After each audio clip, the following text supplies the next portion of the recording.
Thank you, Getachew, for joining me today. Getachew, for those who do not know, is an Ethiopian economist who's worked in public policy for the past almost 2 decades across the continent in international organizations. And today he's here to kind of explain one of the biggest news that has come out of Ethiopia, which is that it's finally agreed to float its currency. But it may not be a surprise to many. Getachew, could you just take us through the genesis of how we got to the point where Ethiopia has floated its currency? Was this a surprise to you? Well, a surprise in terms of timing, but the action itself is not really surprising because it has been a while in the making. It's a result of the kind of choices that we have been making as a country in terms of how we have been we finance our development efforts over the last 2+ decades. So I think this whole time that Ethiopia has been recognized as one of the fastest growing economies in the world, it has been financing its growth through hugely leveraged capital by borrowing from the international capital markets. It's not only the borrowing per se that created the challenges that led to these policy actions, but rather the way we have been also deploying the capital that we have been getting from the international capital markets. As it is well known, we have been experiencing, the growth that we have been experiencing in the last 2 decades have largely come from public investment. And the government has been borrowing hugely from external sources, from the international capital markets, including through Eurobond instrument. But the challenge has been that is capital that we have been borrowing at a significant cost was being channeled into public sector projects that were not being completed on time to actually pay back the required returns to the economy and enhance the economy's capacity in terms of generating revenues. There have been inefficiencies in terms of implementing these projects, and there has been significant corruption related to the implementation of these projects, and projects are not completed on time, so they have not been put to productive use in the economy. So a huge liability has been accumulated from that operation. And that accumulation has led to a significant stock of public sector debt, the external side being a significant liability for the economy. In 2018, when this government comes, when the current government comes to power, the overall external debt stock of the country was 28 billion USD, which is compared to the export of $3 billion, you can imagine the kind of liability the economy was shouldering. When it came to power in 2018, this government rolled out various reform programs. But eventually, those reform programs could not be materialized because of various factors. On the one hand, the COVID pandemic came and then really distorted the overall economic guidance. It has also brought its own pressure to the economy, including since the government had to actually subsidize many parts of the economy to actually we withstand the shock coming from the pandemic. So it led to an expansion in the fiscal space. And and immediately after the pandemic, the Russia and Ukraine war actually started, and it led to an increase in commodity prices, global commodity prices, which has also put pressure on the economy, because this is a hugely import-dependent economy. It imports close to 4 times of its merchandise export. After that, a conflict cycle emerged in the economy. So it continues to affect the economy. So this, what economists would call a polycrisis of events, have actually put significant pressure in the economy.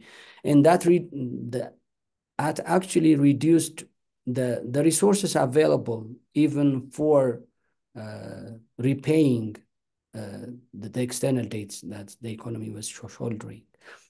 So basically, we were put in this position because of the wrong choices that we have made in the past. An accumulation of wrong choices that we have made in the last maybe 22, 23 years, in terms of, one, how we are financing our development; two, in terms of our political choices, how we resolve our political differences, and also how we guide our overall economy.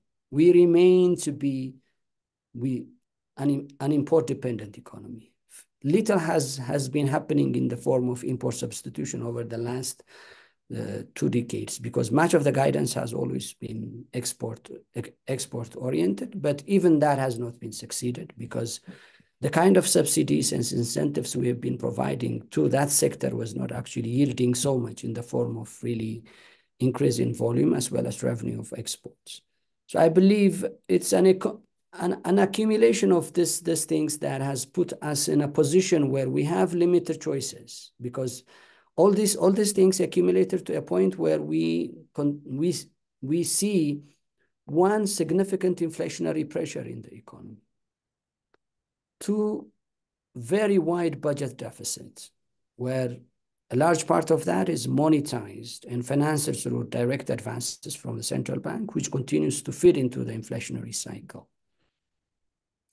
And obviously a payment misalignment within the economy, because there is a rife, a prevalent premium between formal market and informal or parallel market of foreign exchange.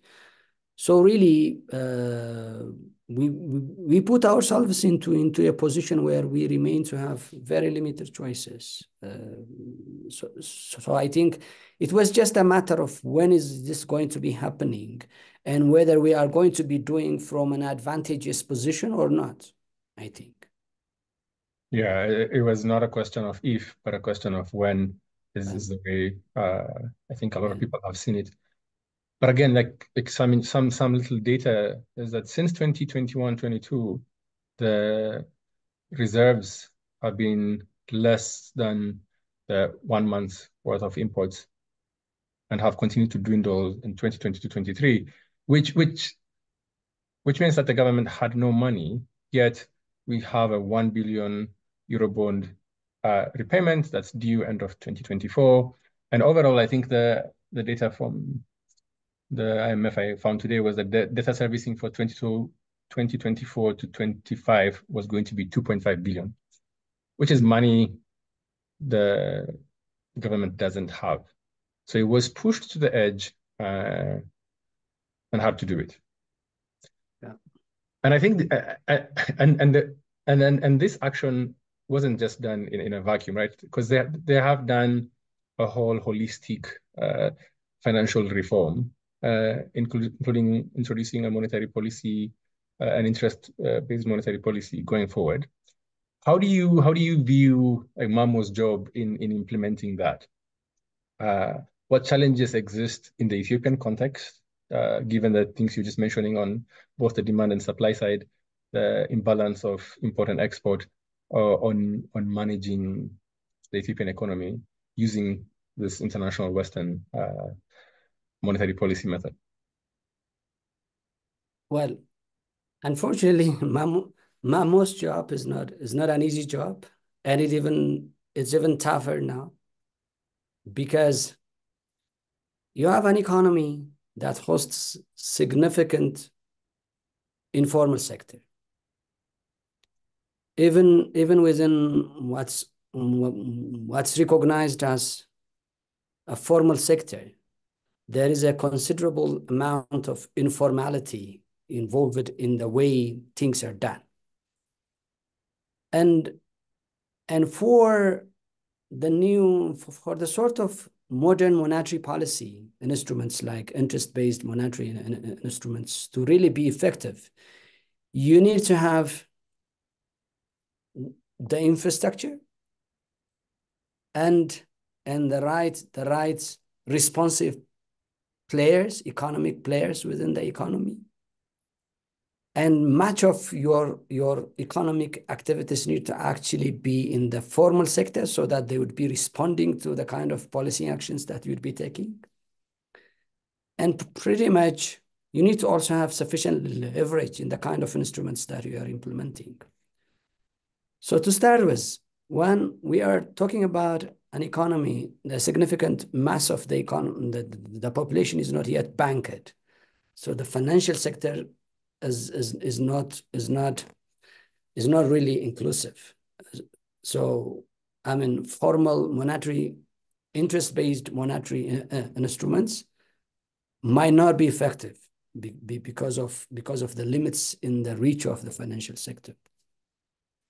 Two, as I told you, there is a significant, sizable amount of economic activity that's happening in the informal space, which you are not going to be addressing through the formal system. Hence, your monetary policy actions would not reach there. So I believe, and then it's a very archaic market, you know. It's a very long supply chains. You have very fragmented markets. Players are many and numerous in the supply chain.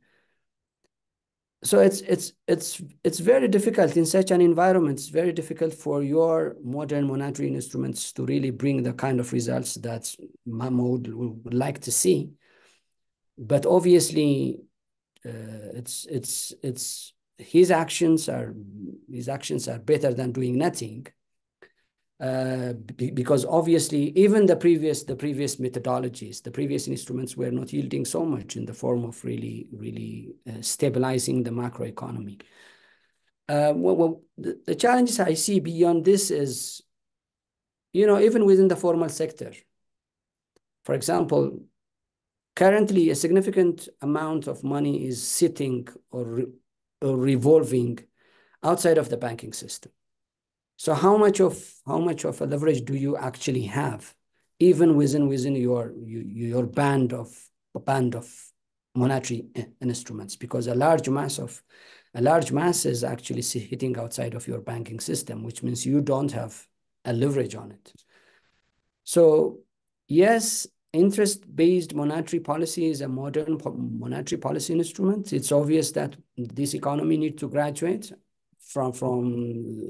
towards it, but we don't have the ecosystem currently. So we might not be seeing really the system responding effectively to it. But one thing is also important to realize. Government is a huge player in this economy.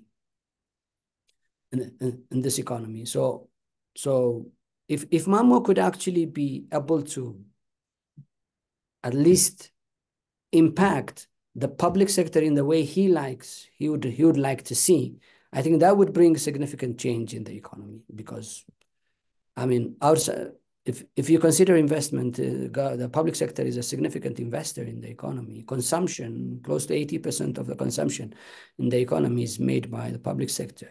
So if he can influence that sector, there is going to be a significant positive externality coming to the other aspects of the economy. So I would say that in the totality of things, he might not have the right set of conditions for his monetary policy to bring the kind of results he would like to see. But I believe he still has a chance, and his actions, I mean, this action is better than doing nothing, because we have been testing and trying to do all possible things in the old way.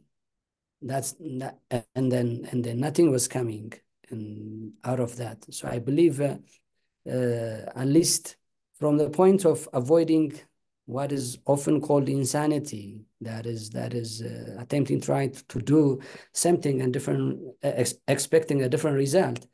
I think he at least is trying to do a different thing. So I think something to be appreciated. You're very right. It felt like for the longest time, the attempt was always firefighting and plugging the holes wherever they appeared, and it was always a losing game. So you might as well take the big plunge, well prepared in advance. I hope they are for whatever comes out. But and speaking of, like, the main thing that everybody's talking about now is the currency devaluation. We saw on the first day it went to 74. Now I think today, at least from the Commercial Bank of Ethiopia, to 78. NBE has not put out the aggregate value yet. First of all, what was your initial reaction to the announcement? And then secondly, what can we learn from other countries that have done similar things? Well,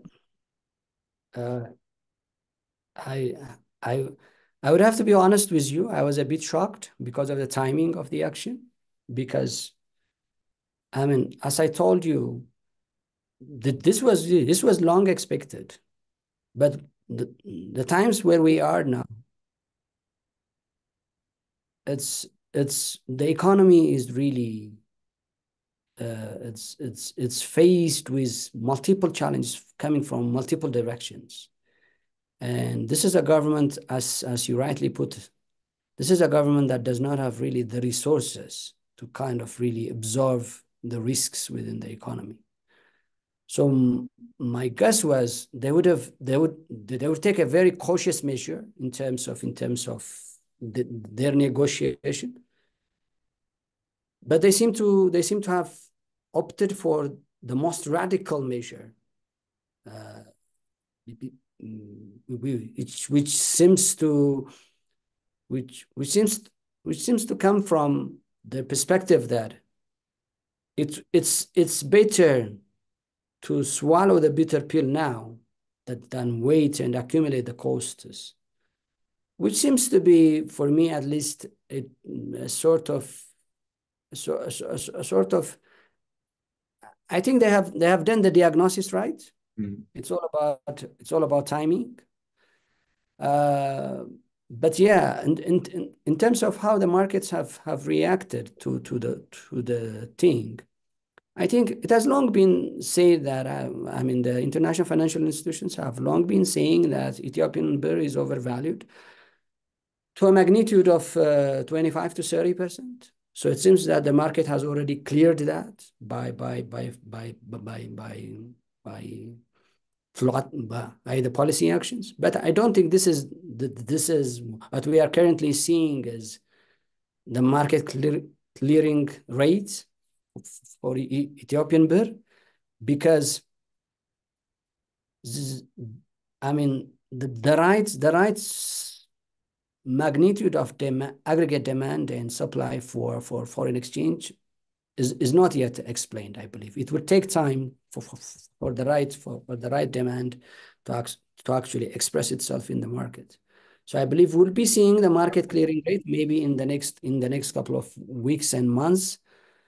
But from how things unfolded in other countries, obviously, what would be expecting is once the latent demand expresses itself in the market, obviously there is going to be a push in the we'll definitely be seeing further depreciation of Ethiopian birr in the next weeks and months because now there is a bit of confusion and uncertainty in the market. Economic players are not yet ready to price in their costs because each one of these players is trying to see what this means to them. It's going to be in the next couple of weeks and months that they would see what it means to them, and they would start to price in, and their actual demand is going to be expressed in the market in the next weeks and months. That's what exactly happened in Nigeria. That's what exactly happened in Kenya and in countries like Sri Lanka, Argentina, and so on. That's what exactly happened. It's just like, I mean, it took actually a couple, maybe 3-4 months for the Nigerian naira to move from the floating rate to its current state. And at its peak, it has reached to 1,610 to a dollar, while the floating rate was actually close to 467 naira per dollar. So it took a couple of months for that actual demand to express itself in the market. The same has happened in Kenya. I mean, the moment the government started, the rumor around the financial bill started, actually things moved up, and then shilling was actually being exchanged for 167 shilling per dollar. And then it stayed there for a couple of months, 2 months, I think, and then it went down once an agreement was reached, and then Kenya obtained the first disbursement from IMF of $800 million, I think, and then the government went out for selling its a bond to repay its debt. So I believe, learning from how things unfolded in other economies, I would say that we would be seeing Ethiopian birr depreciating further in the next couple of months, and we'll be seeing, my guess is, we'll be seeing the market clearing rate somewhere around December, November, because there are a couple of factors that would be affecting. One, Ethiopian New Year is going to be happening in September. There is going to be remittance inflow, and then household expenditure is going to be rising because of the start of the school year. The new harvest from for the new year is going to be coming to the markets maybe around November, December.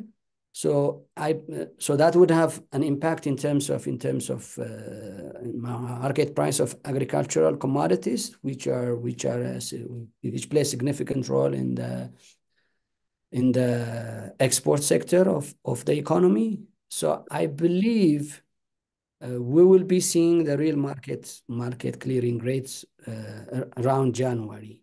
But until then, would definitely be seeing some sort of ups and downs in the currency market, because that's all this speculative attitudes would be expressing themselves in the market. In the short term, I'm just taking the example of Egypt. I don't know how it relates to Ethiopia here. How much foreign currency do Ethiopian importers or exporters have that they bought at close to the black market rate, and now when the dollar is available on the market freely at a lower rate? Because it happened in Egypt that it did reduce prices for some imported goods. Over the long term, obviously inflation rose, similar to Nigeria. But on the short term, how do you see it playing out in Ethiopia? Yeah, so I believe a significant there has been a rampant practice of under-invoicing in the import sector in the economy. So one of the impacts of floating the currency would actually be disincentivizing this under-invoicing. Yeah. So that the real price of the reported real price of imports would actually be the real price of commodities. This under invoicing was largely backed up by foreign currency, both from parallel markets through the Hawala system. So it was largely pegged to parallel market rate. So in the real sense of things, compared to the previous experience, a significant amount of import bill is going to be actually experiencing reduction in terms of actual value of foreign currency.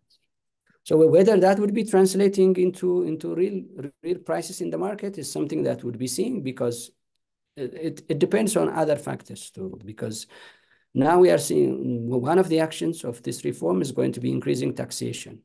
Yeah. So adjustments in the tax space are going to be one important pillar of the reform. So how that would be turning into the import commodities is one thing that would be seeing.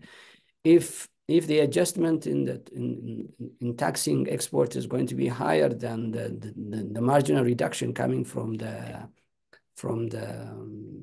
floating of the currency, then we still are going to be seeing a rise in prices. But I don't think that sort of rationality is there also in the behavior of importers in Ethiopia. So there is definitely this behavior of speculation, making use of every opportunity to make maximum profit. So I believe that reduction, they will not be true to themselves in terms of really analyzing the costs and then translating that into prices. But as you say, since there has been a significant under-invoicing of import bills, and with the new adjustment in exchange rate regime, that means a significant reduction in terms of import bill for importers. That should, at least in the short term, translate into reduction in import prices. But that would also depend on the new adjustments in taxation of imported commodities.